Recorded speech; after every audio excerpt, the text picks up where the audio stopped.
ഈ നാട്ടിനകത്ത് സാമ്പത്തിക തൊഴിൽ മേഖലകളിലെല്ലാം വലിയ മാറ്റമാണ് ഉണ്ടായിട്ടുള്ളത്. 41 വർഷം മുമ്പുള്ള തൊഴിൽ സംസ്കാരമല്ല ഇന്ന് കേരളത്തിനകത്തുള്ളത്. എന്നാൽ ഈ ചുമട്ട് തൊഴിലാളി നിയമത്തിന് അതിനനുസരിച്ചിട്ടുള്ള കാലോചിതമായിട്ടുള്ള മാറ്റം കൊണ്ടുവരാൻ നമുക്ക് കഴിഞ്ഞിട്ടില്ല. ആ നിയമത്തിന്റെ ചില പഴുതുകൾ ഉപയോഗപ്പെടുത്തിക്കൊണ്ട് ഇന്ന് കേരളത്തിൽ മാന്യമായി തൊഴിൽ ചെയ്യുന്ന ചുമട്ടു തൊഴിലാളികളുടെ തൊഴിൽ നിഷേധിക്കുന്ന നിലയിലേക്ക് പുതിയ പ്രവണതകൾ കടന്നു വരികയാണ്. ഇന്നലെ വരെ ചെയ്തിരുന്ന തൊഴിൽ ഈ നിയമത്തിന്റെ ചില പഴുതുകളും അതുപോലെ തന്നെ കോടതിയുടെ ചില വിധികളെല്ലാം ഉൾപ്പെടെ ഈ കേരളത്തിനകത്തെ ചുമട്ടു തൊഴിലാളികൾക്ക് തൊഴിൽ നിഷേധിക്കുന്ന നിലയിലേക്ക് മാറുകയാണ്. അതുപോലെ തന്നെ നരേന്ദ്രമോദി ഈ രാജ്യത്ത് നടപ്പിലാക്കുന്ന സ്വകാര്യവൽക്കരണ നയത്തിന്റെ ഭാഗമായി തൊഴിൽ നഷ്ടപ്പെടുകയാണ്. ഇപ്പൊ സിമന്റ് വ്യാപാര മേഖലക്കകത്ത് ഏറ്റവും അവസാനം കടന്നു വന്നിട്ടുള്ള കുത്തകയാണ് അദാനി ഗ്രൂപ്പ്. ആ അദാനി ഗ്രൂപ്പ് ഈ നാട്ടിനകത്ത് ACC സിമന്റും അതുപോലെ തന്നെ അംബുജ സിമന്റ് ഉൾപ്പെടെയുള്ള കമ്പനികൾ സ്വന്തമാക്കി. ഏറ്റവും അവസാനം മറ്റ് സിമന്റ് കമ്പനികളിലെ ഓഹരികൾ കൂടി വാങ്ങിക്കൂട്ടിക്കൊണ്ടിരിക്കുകയാണ്. സിമന്റ് വ്യാപാരത്തിന്റെ 65% ഈ കുത്തകകളിലേക്ക് പോയിക്കൊണ്ടിരിക്കുകയാണ്. അങ്ങനെ വരുമ്പോൾ നമ്മുടെ ജില്ലയിലെ തൊഴിലാളികൾ ഉൾപ്പെടെ നീലേശ്വരത്തെ ഗൂഡ്സ് ഷെഡ് ഉണ്ട്. ആ നീലേശ്വരത്തിലെ ഗൂഡ്സ് ഷെഡിനകത്ത് കഴിഞ്ഞ കാലങ്ങളിലെല്ലാം സാധാരണഗതിയിൽ ഒരു ചരക്ക് ട്രെയിൻ വന്നാൽ അത് നിശ്ചിത സമയത്തിനകം പൂർത്തീകരിച്ച് ഇറക്കി കൊടുക്കാൻ വേണ്ടി കഴിയണം.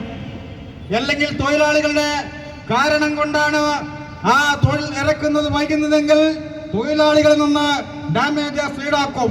അതുപോലെ തന്നെ കമ്പനികൾ ഇന്ത്യൻ റെയിൽവേക്ക് ഡാമേജസ് കൊടുക്കേണ്ട ഒരു സാഹചര്യം ഉണ്ടായിരുന്നു. എന്നാൽ ഈ സ്വകാര്യവൽക്കരണ നയത്തിന്റെ ഭാഗമായി ഇന്ത്യൻ റെയിൽവേയുടെ ട്രാക്കുകളും ട്രെയിനുകളെല്ലാം വിൽക്കപ്പെടുകയാണ്. അങ്ങനെ വിൽക്കുമ്പോ ഈ ട്രെയിനുകളും ട്രാക്കുകളും സ്വന്തമാക്കിയിട്ടുള്ള അദാനി ഇപ്പൊ നീലേശ്വരത്ത് ട്രെയിൻ വന്നാൽ ലോഡ് വന്നാൽ പറയുകയാണ്, നിങ്ങളത് ഗോഡൌണിലേക്ക് ഇറക്കി വെക്കേണ്ടതില്ല, പകരം ഫ്ലൈറ്റ് ഓൺ ഡെലിവറി പുതിയ നയം സ്വീകരിക്കുകയാണ്. അങ്ങനെ വരുമ്പോ സാധാരണഗതിയിൽ ആ പ്രദേശത്തിനകത്ത് ചുമട്ടു തൊഴിലാളികൾക്ക് ആ ലോഡുകൾ ഇറക്കുവാനും ആ ലോഡുകൾ കയറ്റുവാനുമുള്ള ഒരു സാഹചര്യം മുമ്പുണ്ടായിരുന്നു. എന്നാൽ പുതിയ ഈ നിയമത്തിന്റെ ഭാഗമായി ഈ നാട്ടിനകത്ത് തൊഴിലാളികൾക്ക് തൊഴിൽ നിഷേധിക്കുന്ന സമീപനം കുത്തക കമ്പനികൾ സ്വീകരിച്ചു വരികയാണ്. ആ കുത്തക കമ്പനികളുടെ മാതൃകകൾ പിൻപറ്റി ചുരുക്കം ചില തൊഴിലുടമകൾ, അങ്ങനെ ഞങ്ങൾക്ക് പറയാൻ വേണ്ടിപ്പെട്ടു, ചുരുക്കം ചില തൊഴിലുടമകൾ ഈ ജില്ലക്കകത്തുമുണ്ട്. ഈ ജില്ലക്കകത്തും തൊഴിലാളികൾക്കെതിരായിട്ടുള്ള തൊഴിൽ നിഷേധന സമീപനങ്ങൾ സ്വീകരിച്ചു കൊണ്ടുപോകുകയാണ്. അങ്ങനെ വരുമ്പോ ഈ രംഗത്തിനകത്ത് ചുമട്ടു തൊഴിലാളികൾ വലിയ പ്രയാസത്തിലാണ്. 78 ഉണ്ടാക്കുമ്പോ നിയമം ഉണ്ടാക്കുമ്പോ ഉള്ള കാലാവസ്ഥയല്ല, എല്ലാ രംഗത്തും വലിയ മാറ്റമുണ്ട്. ഇവിടെ ലോകത്തിന് ബദലായി മാതൃകയായി ഒരു തൊഴിൽ മാതൃക കാട്ടിക്കൊടുക്കുവാൻ വേണ്ടി CITU നേതൃത്വം കൊടുക്കുന്ന പ്രസ്ഥാനത്തിന് കഴിഞ്ഞിട്ടുണ്ട്. നിരവധി ആക്ഷേപങ്ങൾ ഞങ്ങളെ സംബന്ധിച്ച് കഴിഞ്ഞ കാലങ്ങളിൽ നേരിടേണ്ടി വന്ന വർഗമാണ് ഈ കേരളത്തിനകത്ത് ചുമട്ടു തൊഴിലാളി മേഖല. പിടിച്ചുപറിക്കാരാണ്, തൊഴിൽ ചെയ്യാതെ കൂലി വാങ്ങുന്നവരാണ്. അവർ ഈ നാട്ടിനകത്തേക്ക് വ്യവസായങ്ങൾ കൊണ്ടുവരാൻ വേണ്ടി വികസന വിരോധികളാണ്. വലിയ ആക്ഷേപങ്ങളാണ് ഈ കഴിഞ്ഞ കാലം വരെ ഈ കേരളത്തിനകത്ത് ചുമട്ടു തൊഴിലാളികൾക്കെതിരെ വലതുപക്ഷ മാധ്യമങ്ങളെല്ലാം ഉന്നയിച്ചു പോകുന്നത്. എന്നാൽ നിങ്ങൾ പരിശോധിക്കുക, കഴിഞ്ഞ 8 വർഷക്കാലമായി സഖാവ് പിണറായിയുടെ 2 ഭരണ കാലയളവിൽ ഈ ലോകത്തിനകത്തും കേരളത്തിനകത്തും പുറത്തുമുള്ള നിരവധി നിക്ഷേപകരാണ് ഈ കേരളത്തിലേക്ക് ഒഴുകി വന്ന് ഇവിടെ നിന്ന് ലാഭം ഉണ്ടാക്കുന്നത്. ഏതെങ്കിലും ഒരു ചുമട്ടു തൊഴിലാളി ഇത്തരം വ്യവസായങ്ങൾ വരുമ്പോ അതിനെ തകർക്കാൻ വേണ്ടി പോയിട്ടില്ല. ഏതെങ്കിലും ഒരു ചുമട്ടു തൊഴിലാളി ഇത്തരം വ്യവസായ സംരംഭങ്ങൾ വരുമ്പോ അവിടെ കൊടിപിടിച്ചുകൊണ്ട് ആ വ്യവസായ സ്ഥാപനങ്ങൾ പൂട്ടുന്നതിന് വേണ്ടി തയ്യാറായിട്ടില്ല.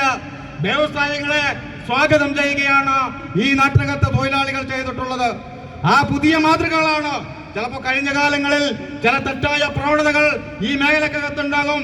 എന്നാൽ അന്നുണ്ടായ തൊഴിലാളികളല്ല, അഭ്യസ്തവിദ്യരായിട്ടുള്ള ഒട്ടേറെ ചെറുപ്പക്കാർ, ബിരുദവും ബിരുദാനന്ദ ബിരുദവുമുള്ള ഒട്ടേറെ ചെറുപ്പക്കാർ ഈ മേഖലയിലേക്ക് കടന്നു വന്നുകൊണ്ട് തൊഴിൽ ചെയ്യുന്ന ഒരു സാഹചര്യമാണ് ഇന്ന് കേരളത്തിനകത്തുള്ളത്.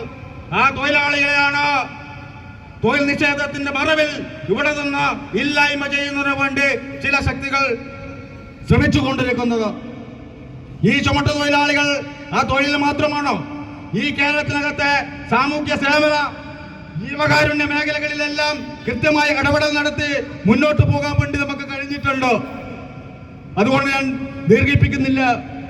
ചുമട്ട് മേഖലയിൽ നിൽക്കുന്ന വിവിധ വിഷയങ്ങൾ, ചുമട്ട് തൊഴിലാളി നിയമം കാലോചിതമായി ഭേദഗതി ചെയ്യുക, NFS ബിവറേജ് സ്ഥാപനങ്ങളിൽ നിശ്ചയിച്ച കൂലി വർധനവ് നടപ്പിലാക്കുക, സ്കാറ്റേഡ് വിഭാഗം തൊഴിലാളികളുടെ ക്ഷേമാനുകൂല്യങ്ങൾ വർദ്ധിപ്പിക്കുക, കേന്ദ്ര സർക്കാരിന്റെ തൊഴിലാളി വിരുദ്ധ നയങ്ങൾ തിരുത്തുക, തൊഴിലാളി സംരക്ഷണത്തിന് ബദൽ നയം ഉയർത്തുന്ന LDF സർക്കാർ ശക്തി പകരുക തുടങ്ങിയ മുദ്രാവാക്യങ്ങൾ ഉന്നയിച്ചുകൊണ്ടാണ് ഈ ജാഥ സംഘടിപ്പിക്കുന്നതിന് വേണ്ടി തീരുമാനിച്ചത്.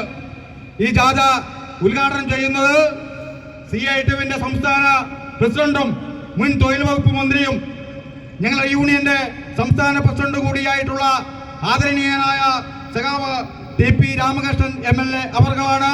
അവരെ സ്നേഹപൂർവ്വം സംഘാടക സമിതിക്ക് വേണ്ടിയും യൂണിയൻ ജില്ലാ കമ്മിറ്റിക്ക് വേണ്ടിയും ഊഷ്മളമായി സ്വാഗതം ചെയ്യുകയാണ്. ഈ ജാഥ